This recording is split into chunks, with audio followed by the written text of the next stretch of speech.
বে অনেক বই না লিয়া করো 2 3 জি বলেন তো জি একটু ব্যস্ত আছেন যে বলেন না জরুরি কিছু আছে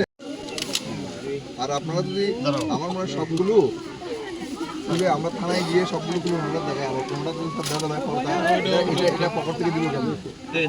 3 5 আরে বাবা একটা গুলো ভিতরে কি আছে দেখাচ্ছি 10টা মানে আমি জানতে চাচ্ছি ভিতরে কি আছে জিনিসটা আছে কিনা হাতে নাও ঠিক আছে ইয়ার একটা কেন এক ফের একটা ফাটা জমি দিছে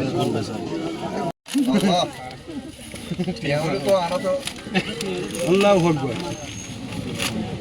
স্যার ব্যান্ড পাওয়া গেছে স্যার ব্যান্ড পাওয়া গেছে হর্স কি আরে ভিতরে কি আছে দেখি আগে উপরে লেভেল দিয়ে তার চেহারা দেখলে তার ভিতরে বোঝা যাবে না